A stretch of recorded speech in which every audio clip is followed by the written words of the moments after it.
ఒక మారువాడి ఉన్నాడంట. ఆ మారువాడి దగ్గర ఒక బావి ఉంది. బావి అంటే నుయ్యి, దాన్ని అమ్మాలని చూస్తున్నాడు, అమ్మేయాలని. చూసేటప్పటికి అక్కడ ఆ ఊర్లో ఒక సావుకారు ఉన్నాడు, కౌంట్ లైన్ ఉన్నాడు, కొంచెం బాగానే డబ్బులు ఉన్నాయి. అతని దగ్గరికి వెళ్ళి బేరం పెట్టాడు. ఏమండి సావుకారు గారు, నేను మా బావి అమ్మేయాలనుకుంటున్నాను, మీరు కొనుక్కుంటారా అని అడిగాడు. సరే నేను కొంటాను అన్నాడు ఆ సావుకారు. సరే ఎంత చెప్తున్నావు అని అడిగాడు. ఇద్దరు కూర్చున్నారు, సెటిల్మెంట్ అయ్యింది, డీల్ ఓకే అయింది, బేరం కుదుర్చుకున్నారు, అంత అయిపోయింది. ఒక రోజున దాన్ని డబ్బులు కట్టేసేసి వీడు చక్కగా రిజిస్ట్రేషను చేసుకున్నాడు. బావి ఆ కౌంటిల్కి సొంతం అయిపోయింది. డబ్బులు ఇచ్చేసి రిజిస్ట్రేషన్ పూర్తి అయిపోయింది. అయిపోయిన తర్వాత ఈ మారువాడికి మరుసటి రోజు ఒక భయంకరమైనటువంటి గొప్ప ఆలోచన వచ్చింది. ఏం ఆలోచన వచ్చిందంటే, అరే కౌంట్ల దగ్గర మరికొంత డబ్బులు ఎక్కువ లాగవలసింది, నేను వదిలేసాను, ఏం పర్లేదు, నా బుర్ర ఉపయోగించి ఇప్పుడైనా ఏమి పోయింది ఏమీ లేదు, మరికొంత డబ్బు గుంజుతాను నేను అనుకున్నాడు. అనుకుని ఇంటికి వెళ్ళాడు, కౌంట్ల దగ్గర ఇంటికి వెళ్ళాడు. వెళ్ళి సావుకారు గారు నా బావి మీకు అమ్మేశాను కదా, అందులో నా నీళ్ళు ఉన్నాయి, మీరు వాడుకుంటున్నారు కదా, ఆ వాడుకున్న దానికి మీరు రెంట కట్టంలాగా అన్నాడు. బావిలో నీళ్లు మీకు అమ్మలేదు, బావే అమ్మాను మీకు నేను, ఆ నీళ్లు మీరు వాడుకుంటున్నందుకు నాకు రెంట కట్టండి అన్నాడు. కౌంట్లో ఆయన ఆలోచించాడు, ఏంట్రా మారువాడి భలే తిరకాసు పెట్టాడు, వీడికి ఏదో రకంగా మనం తిరిగి కౌంటర్ ఇవ్వాలి, లేకపోతే ఇప్పుడు నన్ను ఇబ్బంది పెట్టి నిజంగా డబ్బులు కట్టమంటాడు.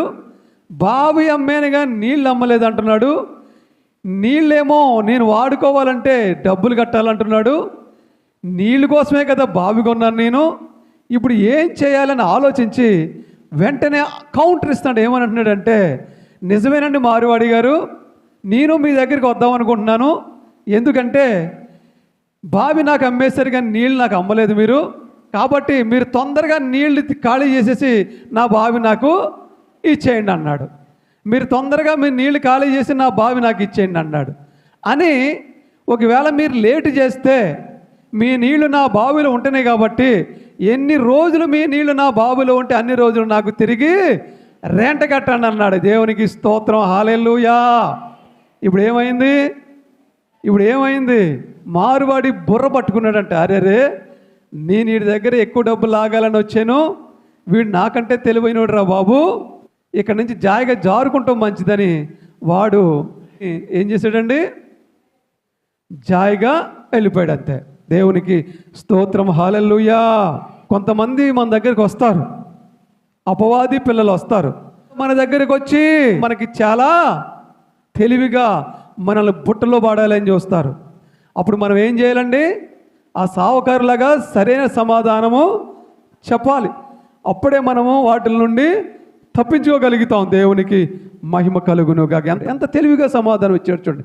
ఈ రోజున మనం కూడా అంత తెలివైన సమాధానం ఇవ్వడానికి జాగ్రత్తగా ప్రార్థనా పరులై ఉంటే అలాంటి తెలివైన సమాధానాలు మనకి దొరుకుతాయి. మీ ప్రార్థన విని దేవుడు వదిలేయకుండా ఉండాలంటే మీరు కూడా దేవుని వాక్యాన్ని విని వదిలేయకుండా మనసులో భద్రపరచుకోవాలి.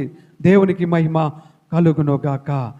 అవినీతి గల వాళ్ళతో ఎక్కువగా ఫ్రెండ్షిప్ చేస్తూ ఉంటాం మనం, ఎందుకంటే త్వరగా ఆకర్షింపబడుతుంది మనకి. నీతి త్వరగా ఆకర్షింపబడదు. స్వీట్గా ఉన్నది అంటే తీయగా ఉన్నది మనల్ని త్వరగా ఆకర్షిస్తుంది, చేదుగా ఉన్నది మనల్ని త్వరగా ఆకర్షించదు. చేదుగా ఉన్నది మన ఆరోగ్యాన్ని సరిచేస్తుంది, తీయగా ఉన్నది ఏం చేస్తుందండి, షుగరు పెంచుతుంది. అవునా? తీయగా ఉన్నది ఏం చేద్దండి, షుగర్ పెంచుద్ది. చేదుగా ఉన్నది ఏం చేద్ది, షుగర్ లెవెల్స్ నార్మల్ చేస్తుంది. అందుకు కాబట్టి తీయగా ఉంది కదని చెప్పి ఎక్కువగా తినేస్తాం. అంటే తీయగా ఉన్నదాన్ని మనం త్వరగా అట్రాక్ట్ అవుతాం. అంటే ఎక్కువగా నీతికి మనం అట్రాక్ట్ అవ్వలేం, అవినీతికి అట్రాక్ట్ అవుతాం. కాబట్టి అవినీతితో మనం ఎక్కువగా సాంగత్యం చేయడానికి ఇష్టపడతాం, ఫ్రెండ్షిప్ చేయడానికి ఇష్టపడతాం. అందుకే దేవుడు చెప్తున్నాడు, అవినీతి మంతులకు మనం చాలా దూరంగా ఉండాలి.